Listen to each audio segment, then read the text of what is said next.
पौराणिक कथा के अनुसार एक बार गणेश जी तपस्या कर रहे थे, तभी वहां से तुलसी जी गुजरी और गणपति के रूप, रंग और भक्ति को देखकर उन पर मोहित हो गई और उनके सामने विवाह का प्रस्ताव रख दिया। लेकिन गणेश जी ने खुद को ब्रह्मचारी बताते हुए तुलसी जी का विवाह प्रस्ताव ठुकरा दिया, जिससे क्रोधित होकर तुलसी जी ने गणेश जी को श्राप दिया कि तुम्हारे 2 विवाह होंगे। गणेश जी का मुख 2 दांतों के साथ शोभायमान होता था, परंतु एक बार भगवान परशुराम ने क्रोधवश उनका एक दांत फरसे से काट दिया था, जिस कारण से गणेश जी एकदंत या वक्रतुंड कहलाने लगे। लेकिन उनके इसी एक दांत और लंबोदर रूप के कारण कोई उनसे विवाह करने को तैयार नहीं होता था। इससे रुष्ट होकर गणपति अपनी सवारी मूषक की सहायता से दूसरे देवताओं के विवाह में बाधा पहुंचाने लगे थे।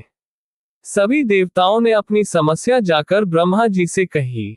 ब्रह्मा जी ने सभी देवताओं और गणेश जी की समस्या का समाधान निकालने के लिए अपनी 2 पुत्रियों रिद्धि और सिद्धि को गणेश जी के पास शिक्षा ग्रहण करने के लिए भेज दिया।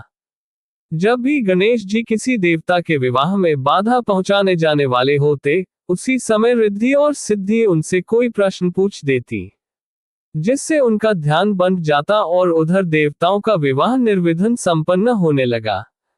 गणेश जी को जब तक इसका आभास हुआ तो वे रिद्धि और सिद्धि को श्राप देने लगे। तभी अचानक ब्रह्मा जी ने रिद्धि और सिद्धि से उनके विवाह का प्रस्ताव रख दिया, जिसके लिए गणेश जी तुरंत मान गए और उनकी स्वीकृति से एक साथ रिद्धि और सिद्धि से उनका विवाह संपन्न हुआ, जिनसे इन्हें शुभ और लाभ पुत्रों की प्राप्ति हुई।